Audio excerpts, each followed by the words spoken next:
Boa noite. No programa de hoje, nós vamos discutir quais são os principais desafios do jovem na sociedade atual.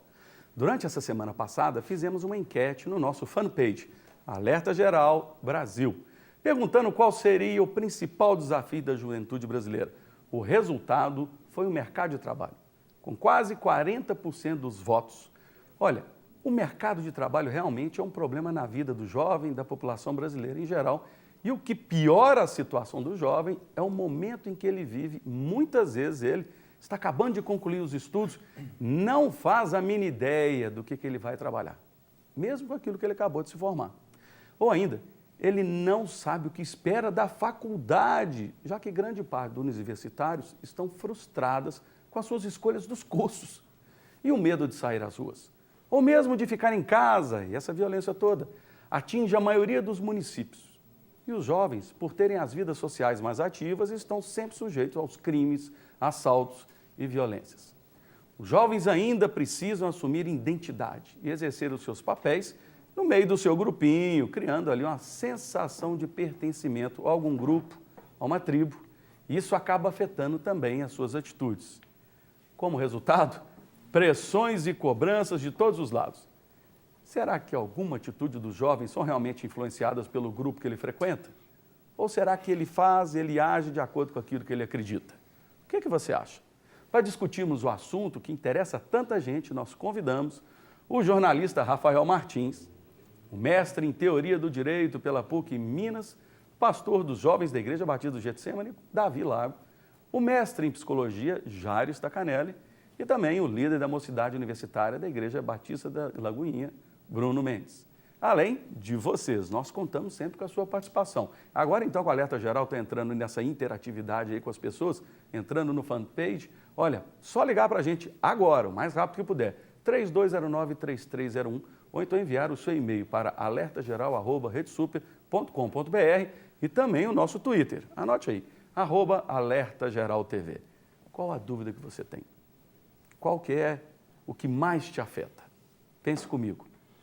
Então, eu gostaria de começar já perguntando aqui rapidamente para cada um que está aqui, o que você acha que na sua área, especificamente na sua área, qual é hoje o grande problema do jovem? É o transporte, a segurança, os estudos, talvez o trabalho e aquele negócio de se sentir bem consigo mesma, né? Como é que está o relacionamento com as pessoas, o emocional? Só responda rapidinho, o seu grupo que você acha... Não estou dizendo o seu grupo, mas a experiência que você tem tido aí no dia a dia, na semana, no mês. Resumindo numa palavra, o que você acha? Numa palavra? Isso. O jovem está cheio de interrogações. Isso tem mais de uma palavra. Cheio de interrogações na cabeça, um pontinho de interrogação. Não, mas e aí, qual deles você acha que nesse grupo que você anda? É trabalho, é estudo? Olha, eu acho que a maior Não, Gabriel, dificuldade, o maior desafio do jovem hoje é se posicionar na sociedade. É o então principal. é o posicionamento dele, é relacionar na tribo dele. O que você acha? Nesses temas, eu acho que é o mercado de trabalho que está ligado à questão da vocação. O que eu vou ser, fazer, O que ele vai fazer? Essa é a dúvida. É a o que será? Ele está saindo da adolescência, querendo entrar lá na frente, fica aquela história, ele não é grande o suficiente para poder as liberdades que todo mundo deseja e ainda continua sendo pequeno o suficiente para não ter aquelas oportunidades que os outros têm. O que você acha, Jairo? Pastor Fernando, boa noite, pessoal de casa. Sentido de vida. Eu acho que é o que está precisando mais. A turma está sendo exposta a diversos canais de comunicação, diversos canais de resposta, mas a turma está muito sem sentido de vida. Sem dúvida, o que fazer e como viver. Porque tem opção demais e quanto mais opção, mais angústia. Então, sentido de vida... O que você acha, Gui? Eu acho que é a questão do estudo, né? E o que fazer a partir disso, né? Porque o estudo vai desencadear uma série de fatores. Eu acho que começa aí, acho que o problema passa por aí. Pois é. E você? Qual que é a sua grande discussão na sua vida? Para onde você vai? O que você vai fazer? E as cobranças da família? E as gerações antigas ficam assim, filho, eu não pude ser médico, então você vai ser médico. Filho, eu não pude ser advogado, você vai ser um advogado da família. Isso aí está pegando para o seu lado? Bom, vamos assistir comigo uma matéria rapidinha para a gente começar a entender um pouco sobre os jovens e como que eles têm buscado e como que eles tomam algumas decisões. Assista aí comigo. Natural do Uruguai, Débora formou-se em Ciências da Comunicação há 2 anos e enfrentou dificuldades para conseguir um emprego no campo de atuação. Ela conseguiu um trabalho em outra área e se destacou. mas decidiu fazer seminário teológico no Brasil e trocou a vida estável por uma nova realidade. É um desafio, né?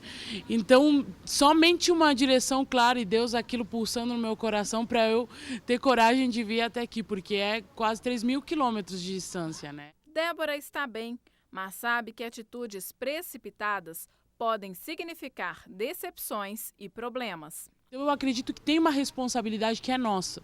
Mesmo aquelas pessoas que são direcionadas por Deus para ir para outro lugar, tem uma responsabilidade que é nossa. Eu investi dinheiro, eu fiz meus papéis, tudo aquilo, para depois vir para cá. Então eu acredito que um certo planejamento tem que ter. Para esta psicóloga, os pais têm grande responsabilidade na maturidade dos jovens.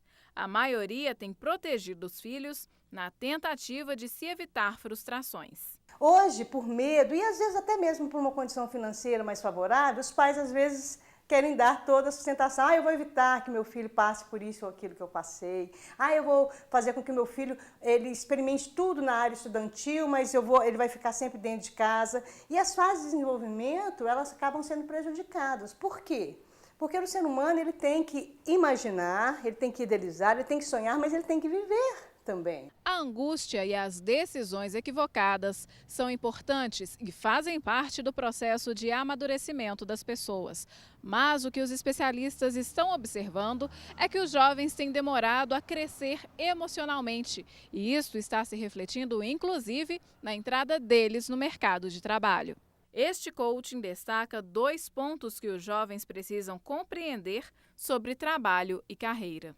Então esse jovem com toda esse potencial chegando para o mercado de trabalho, ele encontra alguns desafios. O primeiro, no meu entendimento, é repensar trabalho, repensar também o fato de que, por mais que tenha essa força, essa dinâmica de trabalho, precisa ser mentoreado, precisa de pessoas maduras do lado dele, orientando, trazendo uma espécie de norte, né? Até emocional. Um outro desafio também é romper esse vínculo muitas vezes esse vínculo emocional com a família, quando a família diz assim, olha, eu quero que você só tenha uma experiência de trabalho depois de formado. Eu quero só que você vá para o mercado de trabalho depois que acontecer tais e tais coisas. Aos 22 anos, Ian tem uma trajetória profissional parecida com a de muita gente experiente. Como o volume de atividades estava alto, deixou os empregos e ajuda os pais no negócio da família. Mas sabe que a ansiedade é um fator que pode prejudicar esta caminhada. E não dá para trabalhar só depois da faculdade, né? Então, você já começa a ficar preocupado. Isso, às vezes, pode interferir no que você, assim, o que é o correto para você, digamos assim, né? Porque a ansiedade, às vezes, te faz procurar e aceitar qualquer coisa, ou entrar em qualquer empresa, não necessariamente em algo que você quer futuramente, né? E aí, turma, como é que estão as suas dúvidas? Você está preocupado aí com o mercado de trabalho? Você está preocupado com a sua profissão? Como é que vai ser? Uma das grandes verdades que eu queria passar para você hoje é o seguinte: as pessoas de sucesso, elas não pensam no imediatismo, elas pensam no longo prazo. Então, uma das coisas que você aprender e colocar de projeto no seu coração é que nada que você vai fazer rapidinho vai resolver sua vida para sempre. Você tem que construir sua vida a longo prazo. Amém? Bom, Gabriel, agora vamos lá nesse bate-papo. Rafael, perdão. Rafael, você nessa experiência está comentando e está todo mundo com essas dúvidas. Agora vamos explicar mais essas dúvidas entre os jovens. São muitas dúvidas. Aproveitar e dar uma boa noite também para quem está em casa, né, Fernando? Boa noite para a turma toda aqui. É um prazer estar na Rede Super, lugar que eu comecei, ter um carinho muito grande por aqui, um carinho pelo telespectador da Rede Super. Eu tenho falado muito para turmas de 2º grau, de escolas estaduais, um abraço até para o pessoal lá do Celso Machado, que eu tive lá hoje no Barreiro. E eu costumo dizer o seguinte, diante dessas dúvidas, dessas interrogações que aparecem na cabeça dos jovens, eles têm que responder 3 perguntas, que eu acho que é o que mais pega nesse momento. O que eu gosto de fazer, o que eu tenho habilidade para fazer e quanto eu vou ganhar fazendo isso. Então, são 3 perguntas que às vezes eles vão ficar meio na dúvida. Porque o que acontece? Às vezes a pessoa gosta de um determinado, ele tem um talento para uma determinada coisa, mas ele, na cabeça dele, a família falando, olha, mas não vai fazer isso porque isso não dá dinheiro. Aí, às vezes, ele abre mão de uma coisa que ele gosta, que ele tem talento, porque falaram para ele que não dá dinheiro. Então, eu acho que o jovem ele tem essa dificuldade de se posicionar por causa desse monte de interrogação que aparece nessa fase da vida dele, principalmente na fase que ele está saindo da escola. Não sei se vocês concordam, porque quando ele está saindo da escola, o mercado de trabalho ele não tem aquela paciência toda que na escola, né, as pessoas têm. Então ele fica assim, ele fica meio perdidão, sem saber o que ele quer, o que ele gosta de fazer e quanto ele vai ter, quanto ele vai ganhar com isso. Então eu acho que fica meio na dúvida assim. Eu acho que esse posicionamento, né, se posicionar, o que a sociedade quer de mim, o que eu posso oferecer para a sociedade. Eu acho que esse posicionamento é que, de repente, pode ajudar a começar a nortear a vida desse jovem no mercado de trabalho, nesse futuro que ele se planeja lançar. Né? E tem também a questão que o mercado ele muda muito. Então, às vezes, a família quer que o jovem escolha determinada área, porque aquela área dá dinheiro, mas eu não sei daqui a 5 anos, quando ele formar, se vai ser a melhor área ainda, se ainda vai estar dando tanto dinheiro, ou se nasceu uma outra área que, de repente, não era conhecida lá atrás. Né? Então, o jovem, muitas vezes, ele entra por esse caminho mesmo, de olhar para o mercado e não olhar para seus talentos, para suas aptidões, porque ele gosta. E, às vezes, isso acaba gerando essa frustração. Quando ele forma, ele tem um diploma, mas ele não se identifica com aquilo, ele não consegue se dedicar, se entregar mesmo àquela profissão, àquela atividade. Mas, Bruno, Rafael, Davi, pastor Fernando, eu acho que temos colocado nas costas dos jovens algumas responsabilidades que eles ainda não dão conta, né? Nós temos colocado essa coisa da geração do futuro como solução para vários problemas do país, porque eu tenho 2 filhos pequenos e não tenho muito tempo e nem disposição para vir na manifestação, a gente coloca nas costas do jovem que ele tente resolver problemas que estão aí, mas que é da nossa hora para poder responder.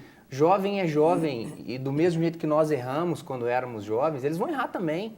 O aprendizado vem pelo erro. E se hoje em dia damos muito ibope para quanto mais jovem o jogador de futebol quanto mais jovem o piloto de Fórmula 1 o piloto da moto velocidade que ganhou o ano passado tem apenas 19 anos de idade. Então, quer dizer, estamos colocando nas costas dessa rapaziada uma responsabilidade que eles ainda não dão conta. Então, o que mais me interessa hoje nessa história da angústia que começava, né, assim, se o indivíduo tem várias opções, está na hora de a gente sentar e conversar e ver o que esse menino quer. Se você é estudante de fisioterapia, se você é estudante de área de saúde, como é o meu caso, né, de psicologia, cara, tem um tanto de associação comunitária que está precisando ser. Se você está lá no meio do curso, como o Rafael estava dizendo, assim, eu não sei se esse trem vai dar dinheiro, fisioterapia, todo mundo fala que o mercado está cheio demais. Cara, cola num professor seu na faculdade e põe a cara na rua para poder ver como é que está o sistema. Vai ajudar numa associação comunitária, numa igreja, numa paróquia, ver como é que está funcionando o negócio. Ver na prática se é aquela profissão que ele gosta. Tem gente precisando ser. Aí é a hora que você vai sair desse mundinho, desse turbilhão de perguntas que você tem se feito, para poder colocar a cara lá fora e ver só, peraí, esse negócio aqui é legal, talvez eu não vou ficar milionário, mas eu vou ser uma pessoa útil para minha comunidade, para minha família, para as pessoas que eu amo.